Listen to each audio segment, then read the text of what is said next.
Assalamualaikum warahmatullahi wabarakatuh. Sahabat Raudah TV, perlu kita ketahui, pada tanggal 3 Maret 2024 kemarin adalah 1 abadnya runtuhnya Turki Utsmani atau kekhalifahan Islam. Jika kita membahas tentang Turki Utsmani, kita akan bertemu dengan sang penakluk Konstantinopel atau pahlawan Islam yang berasal dari Turki. Pahlawan Islam itu bernama Muhammad Al-Fatih. Hal inilah yang membuat namanya masih terkenang hingga saat ini. Berikut kami akan mengulas fakta menarik yang dapat umat Islam teladani dari Muhammad Al-Fatih. Simak terus videonya hingga akhir.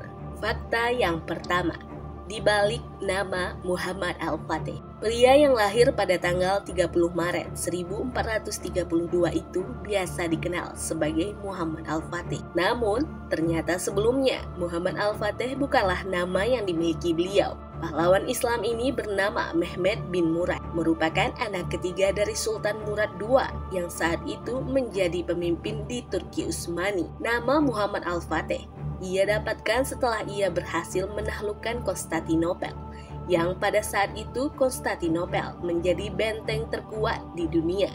Dan nama Al-Fatih itu memiliki makna ialah sang penakluk. Kemudian fakta yang kedua, mengapa menaklukkan Konstantinopel? Pada masa itu, Konstantinopel menjadi benteng terkuat di dunia dan sekarang namanya menjadi Istanbul. Dan pada masa itu menjadi pusat dari agama Kristen Ortodoks. Dan ambisi Muhammad Al-Fatih untuk menaklukkan Konstantinopel ternyata sudah ada sejak berumur 12 tahun. Ketika itu ia membaca sebuah hadis Rasulullah, kota Konstantinopel akan jatuh ke tangan Islam. Pemimpin yang menaklukkannya adalah sebaik-baik pemimpin dan pasukan yang berada di bawah komandonya adalah sebaik-baik pasukan. Hadis riwayat Ahmad bin Hambal al-Musnad. Dan pada akhirnya ia dapat menaklukkannya dan menjadikan pusat agama Kristen Ortodoks itu jatuh ke tangan Muslim. 3. Strategi yang digunakan. Keberhasilannya dalam menjalankan misinya tentu saja berjalan menggunakan strategi. Biasanya seorang pemimpin akan mengatur para pasukan militernya sedemikian rupa dari yang terkuat dan berpengalaman. Namun berbeda daripada umumnya, Muhammad Al-Fatih baginya kekuatan militer bukan hanya dari fisik dan keterampilan saja, tetapi ia juga menyeleksi sesuai dengan tingkat kerajinan ibadah anggota militernya. Karena menurutnya kemenangan merupakan ridho dari Allah dan ia menggunakan orang-orang yang akan diridhoi oleh Allah. Telah punya pasukan perang yang terbaik, Al-Fatih merancang strategi perang dengan cermat. Sehingga setelah melewati perang selama 50 hari, akhirnya Muhammad Al-Fatih dapat menaklukkan Konstantinopel, tepatnya pada tanggal 29 Mei 1453. 4.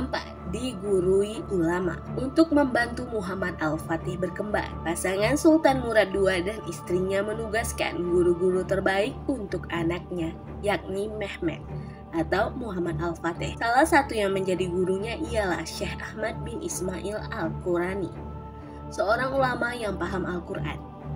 Guru-guru tersebut bertugas membantu Mehmed II menguasai berbagai keterampilan, mulai dari yang berkaitan dengan duniawi hingga menguasai ilmu agama Islam. 5. Kebiasaannya. Bukan hanya kemampuan dan keahliannya saja yang patut dijadikan teladan. Kebiasaan yang dilakukan Muhammad Al-Fatih pun layak untuk ditiru. Sang penakluk itu terkenal punya kebiasaan untuk selalu menjaga ibadahnya, baik sholat wajib 5 waktu, sholat tahajud, maupun sholat rawatib. Yang keenam, peradaban yang pernah dibangun. Setelah Konstantinopel jatuh ke tangan Muhammad Al-Fatih, Konstantinopel menjadi pusat kerajaan Utsmani dan merubah namanya menjadi Istanbul, yang berarti negeri Islam, dan mengubah gereja Ortodoks di Hagia Sophia menjadi masjid tempat ibadahnya Muslim. Dan yang terakhir, wafatnya sang penakluk tepat pada usia 49 tahun, tanggal 3 Mei tahun 1481. Muhammad Al-Fatih tutup usia dikarenakan kondisi kesehatan yang memburuk. Tenaga kesehatan dan bantuan obat-obatan pun tidak mampu lagi menyembuhkannya. hingga ia menghembuskan nafas terakhir. Itu dia 7 fakta menarik dari Muhammad Al-Fateh yang dapat umat muslim teladani. Dari kegigihannya yang menjadikan mimpinya untuk menaklukkan Konstantinopel terwujud, serta ketaatannya kepada Allah dalam mengerjakan tugas-tugasnya. Ia tidak pernah lupa bahwa semua yang ia lakukan untuk Allah dan hanya mengharapkan ridho dari Allah. Semoga kita bisa menjadi Muhammad Al-Fateh yang lainnya. Sekian video dari kita. Semoga menambah keilmuan kita sebagai umat Islam.